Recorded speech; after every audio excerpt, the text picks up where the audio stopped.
do Vasco e Carajás pela Alquinha. Já Minuto da sabemos marmota pra o que ele. estará fazendo em 2021. Exatamente. Feliz ano novo, Serginho, todo mundo que tá ligado no Troca de Passes. Estou muito bem acompanhado. Ao meu lado, Rafael Rezende, o popular Rafael Resenha, e Paulo Nunes. Eu criei agora essa resenha. O Rafa é muito resenha. E Paulo Nunes, um dos meus grandes ídolos no futebol. Paulinho, muito bem-vindo.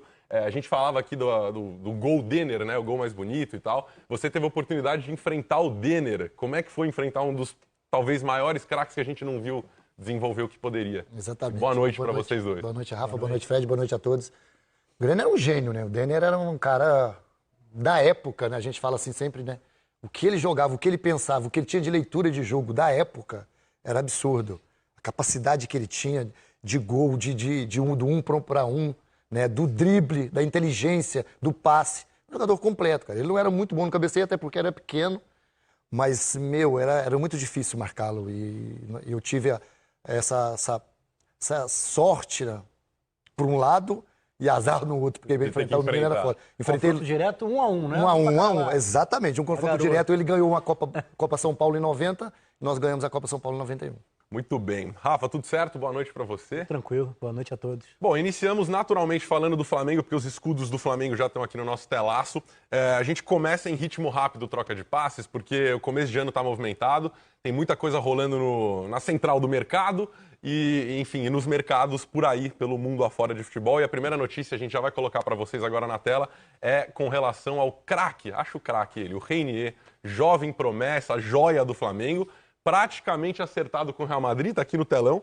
As informações são as seguintes, que a gente tem a princípio. Essas que vocês estão lendo aqui, o Flamengo fica com 80% dos 30 milhões de euros acertados. Esse valor era maior, mas ano passado, em 2019, houve uma renovação do contrato do Reinier, onde a multa baixou, entre aspas, para 30 milhões de euros. Imagino eu que já havia alguma conversa iniciada para que isso fosse executado pelo Real Madrid. O Flamengo tentou de algumas maneiras negociar a permanência dele, mas já sabia que era muito complicado. O que mais chama a minha atenção, queria a opinião de vocês para o futuro do Reinier, que eu espero seja brilhante no Real Madrid, como se assinar, né? Como outros casos que a gente vê, mas são só 15 jogos no profissional do Flamengo. É muito pouco, não é? É uma joia da base, mas já é suficiente em 15 jogos poder determinar o valor de um jogador no mercado profissional? Paulo começar, porque ele passou por isso. A transição base profissional no Flamengo. No Flamengo. Mas a diferença hoje é muito assim, como é que eu posso dizer? Ela é diferente pelo simples fato de que antes você não contrataria nunca jogadores de 18, 17 até 20 anos. Né? Para você ser contratado, normalmente era com 23, 24 anos e fazendo campeonatos absurdos. Hoje a diferença é enorme, né? Hoje se contrata com 17, 18 anos, para você ver, o Gabigol tem 23 anos. E não se fala nunca, é uma diferença de 4 anos, 4 para 5 anos. Então a diferença é enorme. Agora, é uma aposta, né, Rafa? Isso é uma aposta. O Reinier tem 17 hoje. 30 milhões de euros. 18 no próximo dia 19. 30 milhões de euros pro Real seria a mesma coisa do Flamengo contratar um jogador aqui de 2 milhões de euros, quando contratou o Thiago, né? Uma contratação normal, para ser uma aposta. É bem por aí, mudou muito o perfil, né? Hoje em dia, a gente falava sobre isso ontem, os clubes vêm no futebol brasileiro buscar os jogadores que eles ainda podem influenciar no final da formação. Né? Então, quanto mais tempo, e aí você está falando de um moleque que acabou de fazer 18. No caso dele, vai fazer 18 e se apresentar depois dos 18 anos completos. Né? Então, assim, é uma pena para o futebol brasileiro que acaba não tendo oportunidade de acompanhar por um período maior jogadores tão promissores. Mas a gente sabe que esse acompanhamento do Reinier não é algo de 15 jogos. Desde o Sub-15, Seleção Brasileira, Sub-17, Seleção Brasileira, ele tem sido acompanhado constantemente e se reconhece que é um jogador muito acima da média para a sua idade. Tanto que já não atuava mais dentro do Sub-17, já estava vinculado ao profissional, tanto que o Flamengo pediu a liberação, ele não foi, de maneira até meio litigiosa, enfim, para o Mundial Sub-17. O Real se movimenta no mercado para antecipar concorrentes, inclusive o Barcelona. E acho que faz um movimento certeiro. O Reinier é um jogador meio particular no futebol brasileiro. Não é um jogador de lado, de drible, de velocidade. Exatamente. Pensa mais o jogo, é finalizador, tem chegada na área. Uma característica que o futebol brasileiro não tem conseguido formar com tanta qualidade nos últimos anos. No futebol brasileiro, como exemplo, a gente perdeu, entre aspas, para o Real Madrid Rodrigo, Vinícius Júnior, agora possivelmente Reinier, todos muito jovens. O Gabigol, como foi citado pelo Paulo Nunes, porque a nação rubro-negra aguarda saber se Gabigol vai renovar ou não, né? Muita expectativa. Ele é um jogador velho para um clube top europeu contratar hoje? para um PSG, um Real, um Barcelona, eles estão atrás dos caras de 16, 17 anos, é mais ou menos essa a região de procura para vocês? O PSG eu acredito que não, mas o Barcelona e o Real Madrid, o Liverpool, acredito que sim. Eu acho que o Gabigol, né, não abrange mais aquele mercado hoje, né, o específico daqueles, né, que o Jorge Jesus falou, 5, 6 times, não abrange. Isso é notório. Então ele vai ter que se contentar com a segunda escala. Porque é um jogador, pelas características também, e por ter passado por lá, com mais dificuldade para Seria reconquistar esse espaço. Exatamente. Lá, né? Então aqui os números do Reinier em 2019, 6 gols, 2 assistências.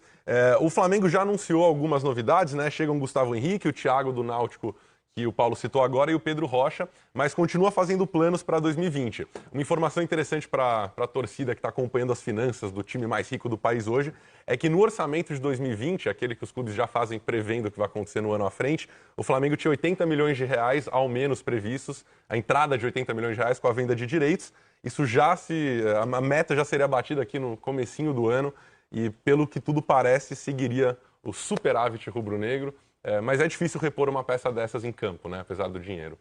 Com o mesmo potencial, sim, mas estabiliza a questão financeira que você está citando, na verdade até ultrapassa, abre quase 30 milhões de frente para o que era previsto num primeiro momento. E um jogador, assim, que infelizmente para a nossa realidade hoje, ele inclusive jogou duro na renovação para que fosse possível facilitar o caminho para uma transferência como essa. Então era um Flamengo meio que numa sinuca de bico, não tinha muito como trabalhar para ou receber muito mais ou para ficar por mais tempo. A gente sabia que depois que houve a renovação até 2024, na verdade o que aconteceu foi uma facilitação da saída e não o contrário, porque anteriormente a multa era de 70 milhões de euros. Exatamente. Só que o contrato estava se aproximando do fim. E aí não tem quem pague hoje em dia esse valor. Não, o Flamengo tinha alguma segurança. Mas em compensação, quanto mais próximo ao fim do contrato, maior o risco de perder de graça, como trouxe o Gustavo Henrique. Então foi essa queda de braço que o Flamengo acabou tendo que abrir mão em certos E futebolisticamente falando, a gente não, particularmente eu não vejo ele jogando daqui a 2 anos como titular do Flamengo ainda. Então é um jogador que o Flamengo está perdendo agora, mas é um jogador que ainda precisa desenvolver. Exatamente. Então, assim, não há uma perca que o Flamengo vai sentir, né, o clube, né, o time vai sentir no mesmo momento. De que maneira você entende, Paulinho, que isso afeta a vida do jogador? Justamente como você passou pelo processo de formação no Flamengo e teve sucesso fazendo história em vários clubes, hoje são mais raros os casos dos jogadores que querem criar um laço maior ou fazem questão de criar um laço maior com o time onde estão, enfim, enfrentam transferências para permanecer. A pressão está maior sobre eles também, quer dizer, o garoto com 14, 15 anos já tem que ter um acompanhamento psicológico pesado, já tem que se preparar para uma vida eventualmente fora do país. É tudo mais rápido, está tudo mais acelerado? Sem dúvida nenhuma. Né? Hoje o jogador, como todos já sabem, e todos deixam isso bem claro, né? Até pelos staffs que tem, né? Hoje eles não falam nem no meu staff, é os staffs, né? Que a preparação tem que ser muito, muito lá embaixo. Eu posso dizer para você que, e por todos os jogadores que passaram junto comigo, a gente nem imaginava, com 18, 19 anos, ser contratado por um time de fora. O nosso sonho, o nosso objetivo era ser titular do Flamengo, né? Chegar a uma seleção brasileira há 4 anos depois. Então, a diferença é enorme em relação a tudo que aconteceu da minha época para agora. Bom, vamos seguir com as novidades do mercado, porque tem um jogador que fez esse caminho para fora e agora está retornando, Sid Clay, lateral do Corinthians. Vamos passar por